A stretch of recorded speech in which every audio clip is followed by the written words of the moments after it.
It's a $5 million deal today. Do you think I should carry the trash? Jade's remarks left me speechless.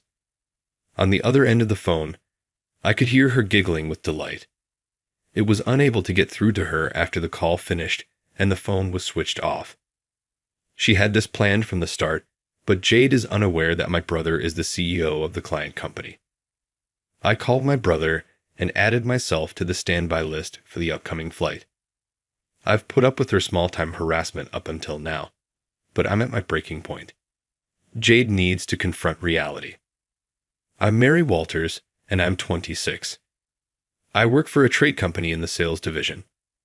My sales proposals are highly appreciated, and I consistently achieve the highest sales performance because of my positive outlook, strong interpersonal skills, and in-depth product knowledge. Even within the organization, I've received recognition and am frequently referred to as the ace of the sales department. Naturally, though, things weren't always easy from the start. I made a lot of blunders when I first started working for the company straight after high school. Insufficient product expertise occasionally resulted in unhappy clients and unsuccessful negotiations. In retrospect, I used to detest studying and tried to land contracts by using only tactful conversation. I didn't want to continue my education after high school, so I immediately entered the workforce. I was often compared to my intelligent brother when I was a kid. I could never match his grades, no matter how hard I studied. I thought my folks were subtly evaluating my performance whenever they gave him praise. I studied every day, had tutors, and even went to cram school, so I had no time for play. Nevertheless, I received a score below 600 on the SAID I took for college. My brother, on the other hand, received a score of almost 1,600 and was accepted to a university with greater requirements. Despite my best efforts, I was unable to outperform my brother. I was unable to live up to my parents' expectations. I started to detest studying after realizing that, despite my best efforts, I would never be able to meet their expectations. I had lost interest in studying. I did not wish to experience any more misery. I was so determined that I chose to start working right out of high school instead of going to college. At the time, I believed that I wouldn't need to study if I stopped going to school. But in practice, assimilating into society required ongoing education. I used to detest it, but one day I offered a customer a product that was better suited to their needs than what they had planned to purchase, and it completely transformed my life. I was ecstatic to see the customer grin and express his gratitude for listening to my suggestions. I could help someone by studying. Because of me, some people would grin. For the first time, I realized how much I enjoy learning because of that fact. I started studying product knowledge more than anyone else after that. My present sales performance is the outcome of all that effort. Good outcomes, meanwhile, might often draw unwelcome jealousy. I've recently attracted the attention of a problematic individual. Jade is her name. She joined our organization 6 months ago and is likewise 26 years old. She was reportedly the top salesperson in the sales division of a rival business where she previously worked. When she first joined, I was assigned to be her trainer. Nice to meet you. I'm Mary Walters. I'll be in charge of your training, Jade. Feel free to ask me anything. Really? You're my trainer? You seem kind of unreliable. Are you sure this is okay? Jade said, looking clearly dissatisfied. She seemed very confident in her abilities, almost mocking me as she looked at my face. Thinking back, I realized I had disliked Jade from this very first encounter. But work is work. Since I was assigned to train her, I had to do it properly. So I thought I was teaching her everything carefully and seriously, even including a thank you note with a shipment. Mary, are you really using such an inefficient method? Unbelievable. This product is more popular than that one, so it's better. You should know that just by thinking logically. She kept making these kinds of condescending comments. Sure, adding a thank you note takes extra effort, and some people might just throw it away without reading it. But there are also people who appreciate it, and no one feels bad about receiving a thank you note. So I believe it's worth the effort to express gratitude for choosing our product and buying from me. As for the products, it's more important to consider what the customer wants than what's popular. For example, if a customer wants fruit rich in vitamin C, suggesting a sugary sweet just because it's popular is unlikely to lead to a sale. At worst, it might even anger the customer.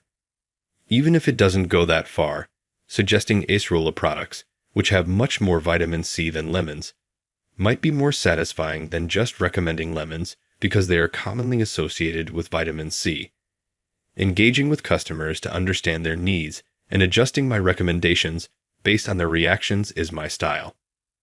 Popular items are well received by many, but they might not be the best for the customer in front of me. Keeping that in mind when dealing with customers is my approach. Sure, it might be inefficient, but I didn't think it was so bad that it deserved to be laughed at from a superior position.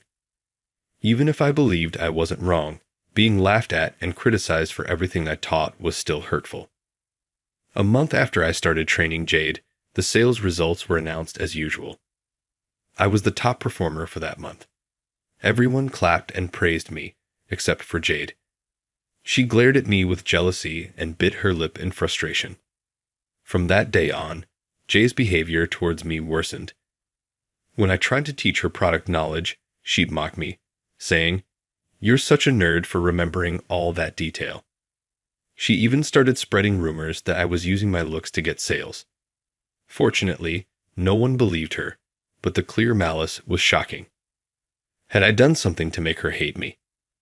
But Jade's training period was only a month. After that, she would be on her own and wouldn't bother me anymore. At least, that's what I thought. But I soon realized I was wrong. Her harassment didn't stop after the training period. At first, it was minor things. My pen would disappear, or the sticky notes on my computer monitor would be gone. I thought I had just misplaced them, or they had blown away. But when I saw that all my schedules on the company's Char app had been deleted, I knew it wasn't just my imagination. Other things happened too.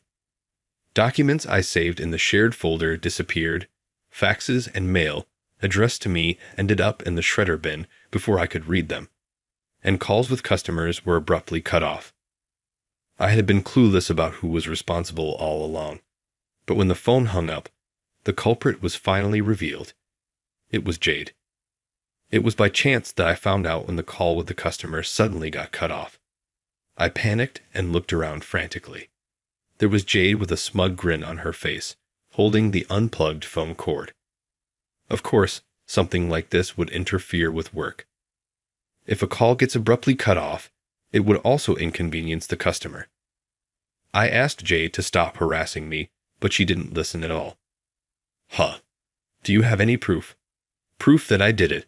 Don't accuse me without evidence. It's really annoying. You're so paranoid. She sneered at me, looking up from below with that mean smile. I saw her unplug the phone cord, but when it came to proof, I was at a loss. She laughed at my silence. See? You don't have any proof. Just because you have good results doesn't mean you can get cocky. For the trouble you've caused, I hope this will make up for it then. Jade reached into my bag, which was beside my desk. I was so shocked that I just stared in disbelief. She pulled out my wallet, took 5 $20 bills from it, and tossed the wallet back to me. Thanks for the bonus. If you keep this up, you can accuse me all you want. Laughing loudly, Jade walked away, leaving me stunned. I thought this harassment was too much, so I consulted my boss. But without proof, my boss said it was hard to take action. Even if there was proof, if there's no malicious intent, it would be considered just a mistake, so he couldn't reprimand her too harshly. Still, my boss did caution Jade, though it seemed it wasn't very strict. As a result, Jade resented me even more. From then on, she harassed me almost daily. No matter how many times I registered my schedule, it would be deleted, and documents I created would disappear from the shared folder. Redoing schedules and recreating documents took extra time, slowing down my work. To catch up, I had to work more overtime. Since Jade started, my overtime hours had more than doubled. To avoid issues with phone calls, I told customers to email for non-urgent matters and to call me for urgent or important issues, citing problems with the office phone line. It was inconvenient for customers used to calling the office line, but it was better than having calls cut off mid-conversation. For mail and faxes that ended up in the shredder bin, I had to check the bin several times a day. It was a waste of time, but losing a customer's trust by not receiving something they sent would take far more time to fix. Building trust is hard, but losing it takes just a moment. Jade didn't seem to understand that. I've endured Jade's harassment for the past 5 months, but finally, something decisive happened. It was just a few days ago. I was chosen as the main contact for a major corporation that inquired about our products. This company is one of the leading medical device manufacturers in the country, with a top market share in the industry. If we secured a contract, it would be worth millions. Not only would I achieve this quarter's sales target, but it's also certain I'll be on the promotion track. Since it's such a big account, I'll have support as well. I was planning to choose a colleague I get along with, but Jade volunteered. Her extreme enthusiasm and self-promotion convinced my boss to assign her as my support. I didn't think I could work well with Jade, but it's work. I thought we'd both act professionally and manage to cooperate, at least on the surface. However, she didn't provide any support. Instead, she sent materials for her preferred products to the client without my permission. A close colleague discreetly informed me, so luckily it didn't become a significant issue. I quickly called the contact person, casually mentioning that I had sent some materials for products they might be interested in. I briefly explained the differences between the product Jade sent and the one they inquired about, and in the process, I identified the client's needs.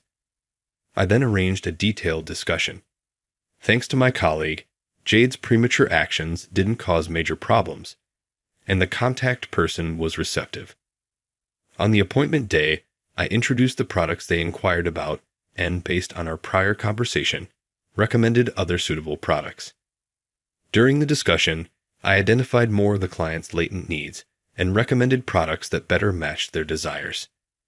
This is my usual sales approach. Fortunately, the client appreciated my style, enjoying the detailed pros and cons of various products and finding the best fit for their company. We narrowed it down to 3 final candidates and agreed they'd consult with higher-ups. 2 days later, the contact person informed me they decided to order one of the products. After discussing quantities and terms, I prepared a quote and sent it to them. The quote amount was $5 million. The quote amount was $5 million. Jade was wide-eyed when she heard the news. Wow, that's a huge deal. I guess they went with the product I sent the materials for, right? Let me see the quote. She smirked and snatched away the estimate I had created, her smile freezing as she read it. That's only natural, I thought. The chosen product wasn't the one she had sent materials for. In fact, it wasn't even among the final 3 candidates. The product she promoted didn't quite meet the client's needs.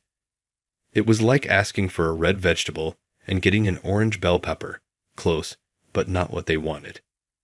She sent them the materials about that kind of product. Looks like it didn't quite match their needs this time. Jade, could you book our flights? We're scheduled for a direct meeting with a client in 2 weeks. Let's go together. When I suggested that, Jade immediately broke into a grin. I thought she had finally calmed down and felt relieved. But on the day of the meeting, I was left stranded at the airport. The meeting was scheduled for 1:00 p.m., and it was a 3-hour trip each way. I planned to meet Jade directly at the airport without going to the office. The meeting time was an hour before the flight's departure, but when the agreed time came, Jade didn't show up. I was supposed to get my ticket from her before boarding. 10 minutes passed, then 15. I tried calling her several times, but Jade didn't answer. I started to worry if something had happened to her. As concerned as I was about Jade, I was also worried about missing the flight. I headed to the counter explained the situation, and asked if I could still board. That's when I discovered a shocking fact. My ticket hadn't been reserved. Only Jade's was. With a pale face, I called Jade again. After several rings, she picked up. "Sorry, I was busy with the boarding process and couldn't answer," Jade said nonchalantly. I confronted her immediately. "Jade, they said there's no reservation under my name for this flight. What's going on?" In my panic and anger, I couldn't help but raise my voice, but Jade just laughed, clearly enjoying herself. "Today is a $5 million deal. Should I bring the trash along?" Her words made my mind go blank. I could hear her gleeful laughter on the other end of the line. Then the call ended, and she turned off her phone, making it impossible to reach her. She had planned this from the start. But there's something Jade doesn't know. The CEO of the client company is my brother. I put myself on the standby list for the next flight and called my brother, Kyle. I had tolerated Jade's petty harassment until now, but I couldn't take it anymore. It was time for Jade to face reality. Both the next flight and the one after that were fully booked, leaving me stranded at the airport. Then, finally, it was 1:00 p.m., the time of the meeting. Not even 15 minutes had passed when my phone rang. The caller ID displayed G. The call came much sooner than I had expected.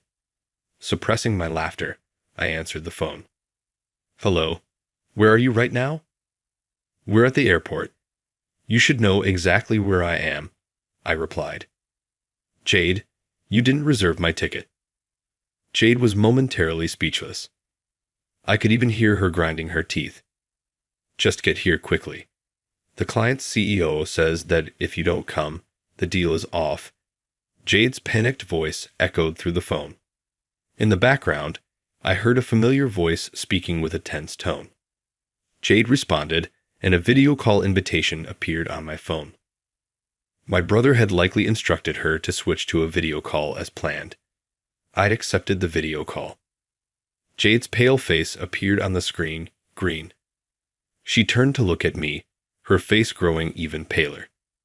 "The CEO and the manager, why are both of you with that trash at the airport?" Seeing Jade's confusion, I stifled my laughter. Why were the CEO and manager here? The reason was simple. I had called them. The company I work for is one of several founded by my great-grandfather. His company, which began in retail, has now evolved into a steel company group encompassing numerous subsidiary companies. One of them is the company I work for.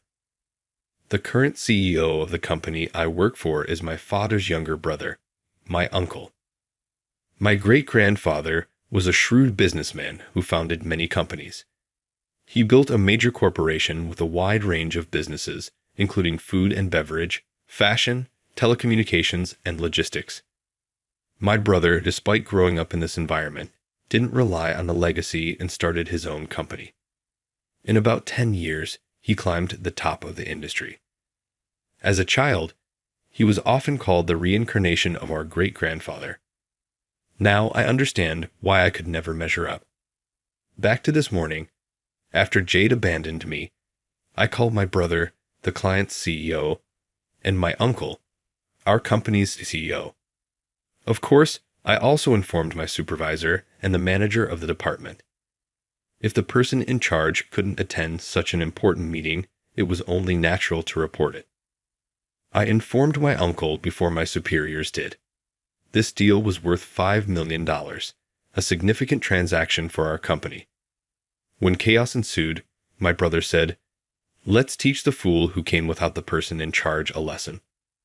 With that, even the CEO and the manager decided to join. Calling someone's sister trash is quite disrespectful. My sister, this trash is the CEO's. I heard my brother's displeased voice on the phone. Jade blinked in surprise at his words.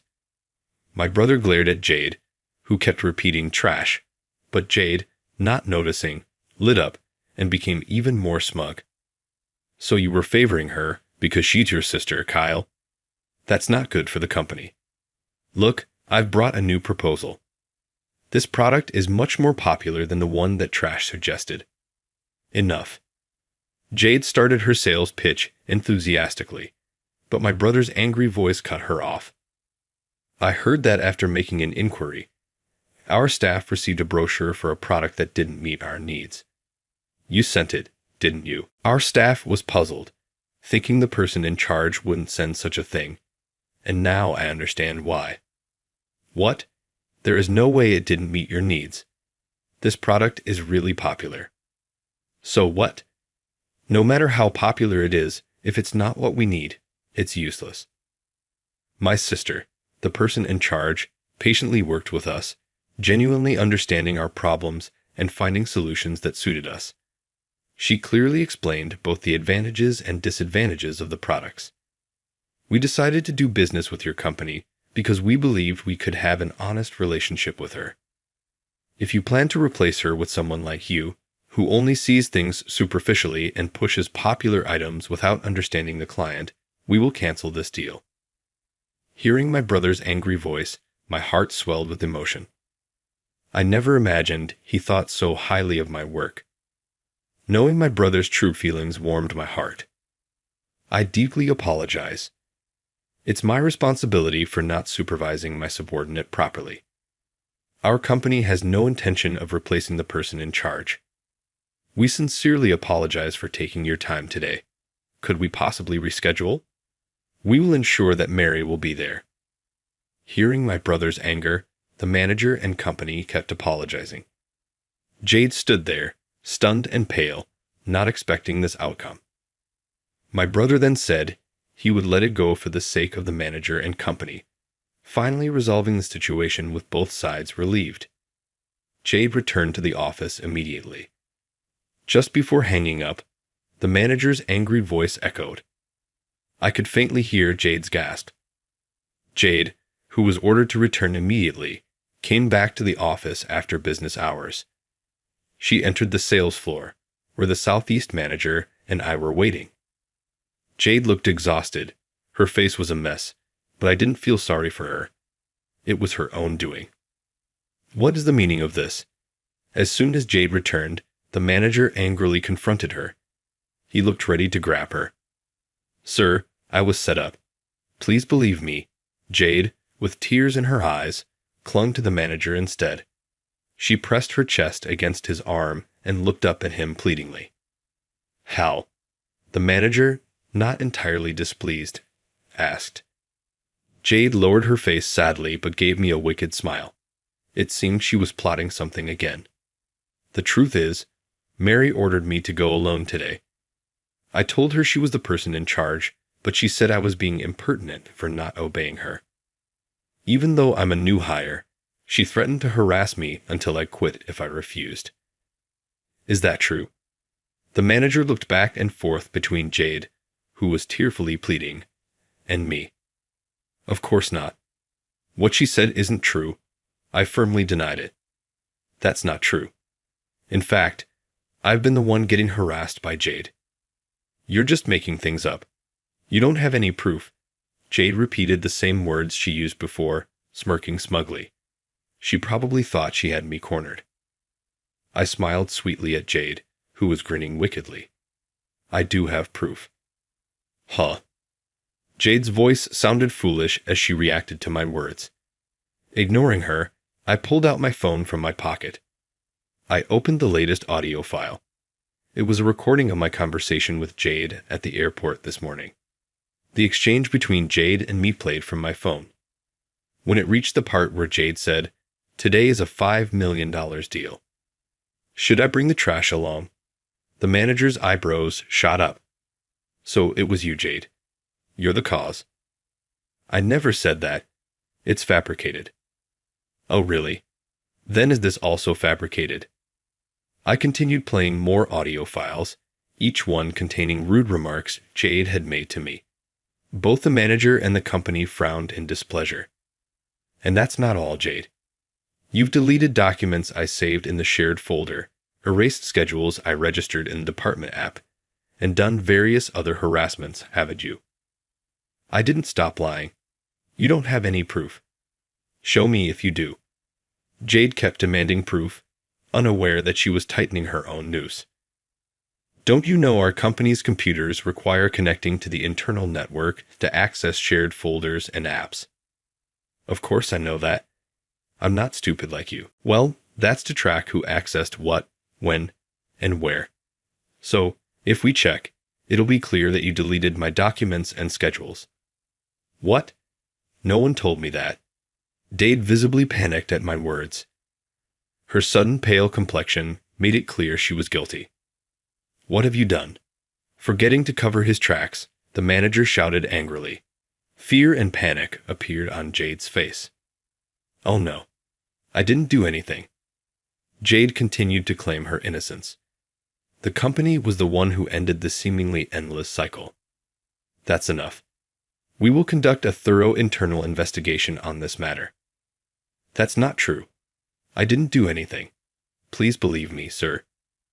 If you did nothing wrong, then you have nothing to worry about.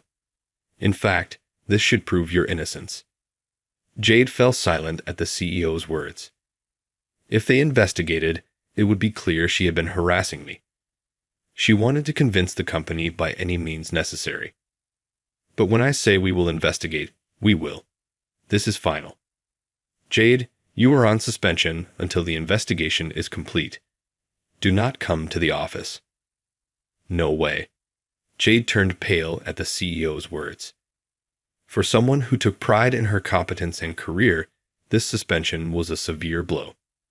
She tried to sway the Southeast with smooth talk and even clung to him, but the company didn't change its mind. The next day, despite being ordered to stay home, Jade showed up at the office. However, the supervisor, having been informed by the manager, ordered her to go back home. When the manager arrived and saw Jade, he was furious.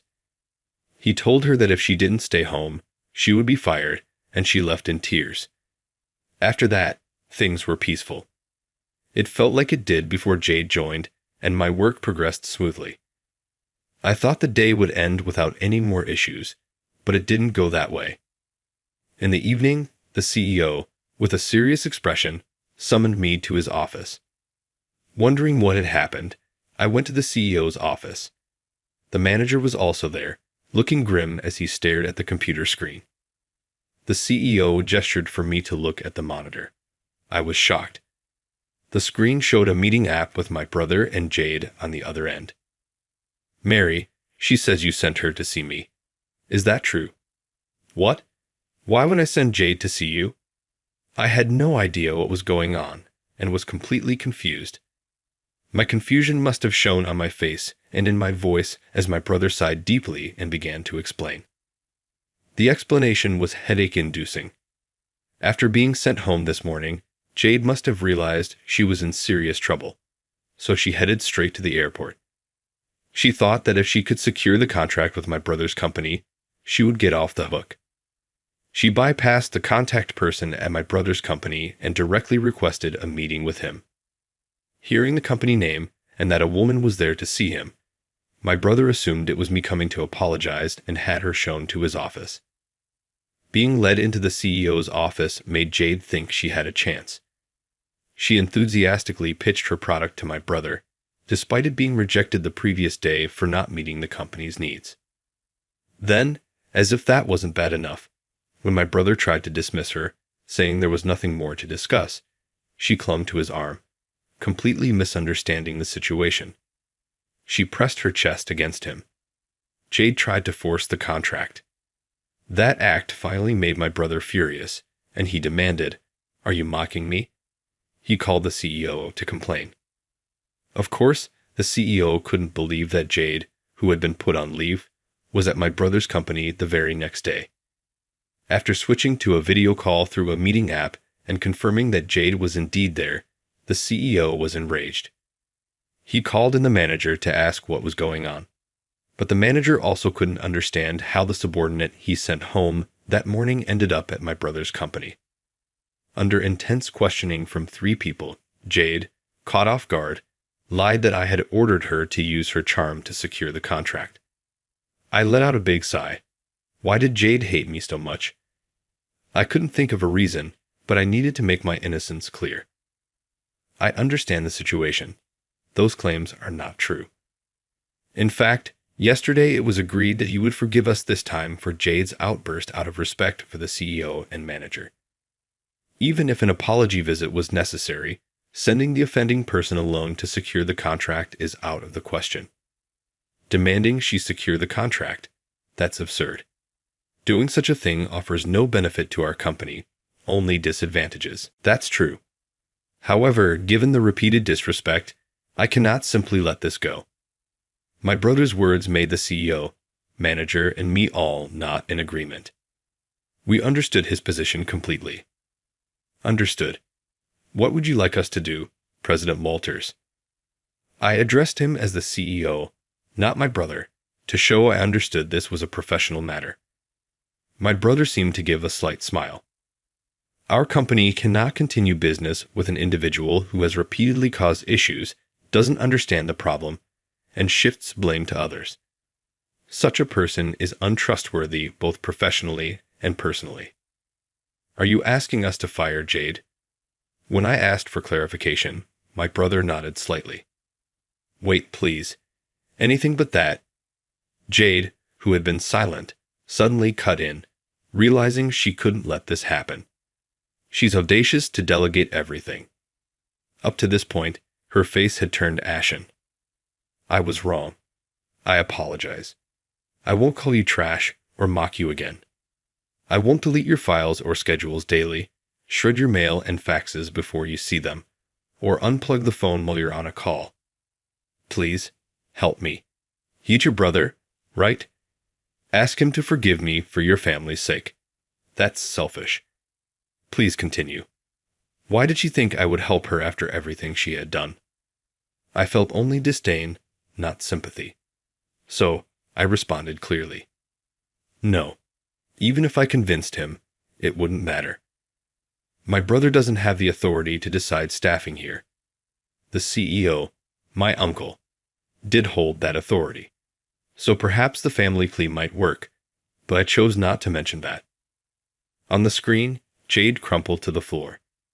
Seeing her face full of despair gave me a small sense of satisfaction. Jade was picked up by the manager that same day.